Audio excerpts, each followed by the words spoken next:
aujourd'hui, les conditions de vie des catégories sociales qui sont aujourd'hui essentiellement paupérisées lorsque l'on voit notamment ce qui se passe notamment dans l'ensemble des strates de la vie sociale.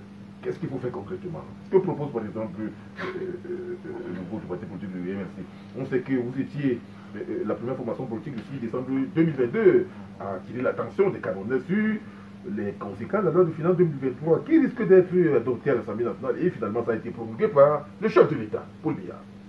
Nous proposons tout le contraire de ce qui est fait actuellement en matière de gouvernance sociale et économique. Je dis tout le contraire. Il faut revoir la politique budgétaire de l'État du Cameroun pour l'inverser. C'est-à-dire que le ratio 70% fonctionnement, 30% investissement, il faut l'inverser. L'État doit se comporter comme une entreprise qui produit, qui crée la richesse. Vous voyez très bien. Nous proposons drastiquement la réduction du train de vie de l'État. Il faut arrêter ces bons de carburant. C'est des milliards de francs, des impôts qui découlent, qui sortent. Vous avez des administrations qui consomment 50 000 litres de carburant par an, alors que la productivité est nulle. Je dis la productivité est nulle. Ils sont déjà payés, ils ont des avantages, mais on leur alloue encore des milliers de litres de carburant. Vous avez les évacuations sanitaires. Alors qu'ils n'embellissent pas les plateaux techniques ici dans les hôpitaux, dès qu'ils ont le moindre palu, on les évacue. Il faut arrêter cela. Vous avez l'achat des véhicules. Lorsqu'il y a un projet, on achète d'abord le véhicule. C'est-à-dire que même sur le projet de 100 millions, on prend d'abord ces 100 millions là pour acheter le véhicule. Vous voyez très bien. Je veux le dire avec force et conviction, c'est une injustice de vouloir justifier les bas salaires qu'il y a dans la fonction publique, tout comme dans le privé au Cameroun. Est-ce que vous savez que l'État du Cameroun a l'une des fonctions publiques qui recrute le moins comparativement à d'autres pays? Nous avons pratiquement 330 000 fonctionnaires. C'est insuffisant. C'est insuffisant pour couvrir tout le triangle national. Vous voyez très bien. Et je vous assure, si on met le salaire minimum d'un fonctionnaire à 100 000 francs, ça n'impactera pas trop sur le budget. Je vais vous dire pourquoi, monsieur Serge. Ce n'est pas de l'argent qui manque à nos administratifs. Ce n'est pas de l'argent. Lorsque je l'ai dit, vous avez vu l'usage de la ligne 94 et 65. On a pris plus de 40 milliards, on donne à un individu. 40 milliards des impôts, des Bayam Selam, des taximens, des Camerounais qui payent du riz. Ils payent les taxes, la TVA. On prend ces impôts, on donne à un individu. Pour jouir, des amis lui donnent 41 milliards. Vous vous rendez compte, monsieur Serge Mébicoy? Hein? Et quel est cet état où on alloue un marché public à Piscini? Il construit le stade, le complexe d'Olembe. Pour boucler ce complexe, il demande 21 milliards. On refuse. On donne 60 milliards à une entreprise qui demande plus. On laisse l'entreprise qui demande moins 21 milliards. On prend 60 milliards, on donne à une entreprise qui vient d'abandonner les chantiers. Quelle est cette gouvernance? Quelle est cette gouvernance où on fait perdre de l'argent? Où on gaspille la fortune publique? Vous voyez très bien. Ce n'est pas l'argent qui manque, monsieur Serge. Les enseignants ont réclamé une enveloppe de 20 milliards.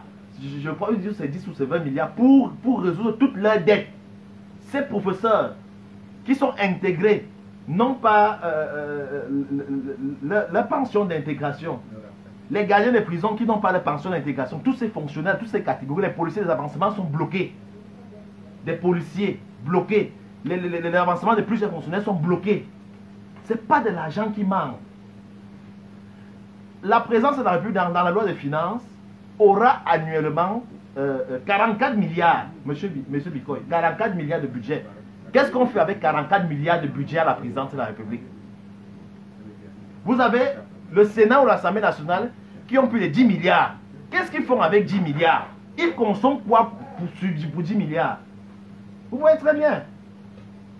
Pendant ce temps, d'autres agents à la présidence publique touchent 25 000, 30 000, 40 000. C'est indigne. C'est indigne, c'est indéfendable. Donc nous pensons qu'il faut revaloriser effectivement toutes les catégories. Oui. Oui, Massoum Massoum a insisté sur ça. Il faut revaloriser toutes les catégories, effectivement. Il faut le faire. Vous voyez très bien. Je pense que ça sera l'une des réponses même majeures à la lutte contre la corruption. Parce que posez-vous la question, comment ces fonctionnaires qui ont ces bas salaires, avec cette inflation généralisée, comment font-ils pour vivre? Ils sont obligés de contourner les règles. C'est ce que Elton Mayo appelle en sociologie le contournement des règles.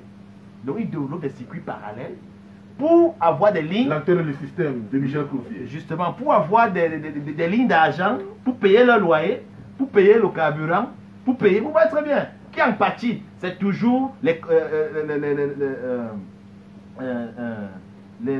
Camerounais. Vous voyez très bien. Pour que cet État soit efficace, il faut relever le niveau de vie des fonctionnaires. Et je vais rapidement prendre un léger contre-pied de François pour dire que même dans le privé, cette situation est prégnante. Je le dis pourquoi? Parce que à quoi servent, il faut questionner à quoi servent véritablement les actions et les activités du ministère du Travail et de la Sécurité sociale. Plusieurs entreprises privées ne respectent pas les SMIC, même ces SMIC-là, plusieurs entreprises. Est-ce que, il faut le dire, vous avez des employés qui sont esclavagisés dans des entreprises privées. Vous montez des dossiers pour vous plaindre, c'est bloqué. Le patron vous dit partez vous plaindre où vous voulez. Parce qu'ils sont de connivence avec le ministère du Travail et de la Sécurité sociale. Il faut le dire. Est-ce qu'on paye les ménagères au SMIC? Même ces 32 000, c'est les ménagères qui nous écoutent là dans les domiciles. Est-ce qu'on les paye au SMIC? Est-ce que les actions de la politique sociale du ministère de la Sécurité sociale agit dans toutes les zones, dans toutes les organisations, dans toutes les structures sociales? Vous voyez très bien. Oui. Je pense que c'est hyper limité. Donc, je pense que il faut revoir tout ce paradigme. Changer d'un point de vue global la politique budgétaire pour promouvoir l'efficacité. L'efficacité, c'est quoi? C'est qu'il faut créer la richesse. Ça veut dire que quoi? L'État peut par exemple, et c'est une des propositions que nous faisons de manière opérationnelle, même dans le programme, le projet de l'UNSC, nous pensons que l'État peut par exemple mettre un fonds particulier. Par exemple, on veut dire que les enseignants des catégories A2, on leur met un fonds particulier dont l'État peut épargner leur argent pour les faciliter plus tard à avoir des terrains ou bien à avoir des logements. Vous voyez très bien. Oui. Ça réduit effectivement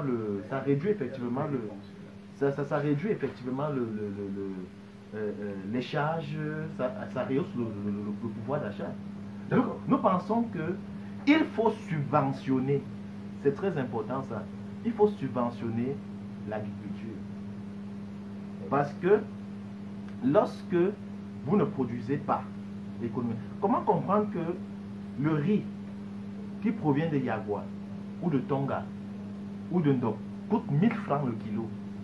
Il n'est pas subventionné par l'État. Mais le riz étranger et thaïlandais se retrouve dans les marchés à 600, 500, subventionné par l'État.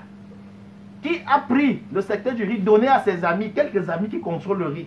On prend le poisson, même chose, on donne à quelques amis, on prend l'huile, etc. Donc l'État s'est businessisé.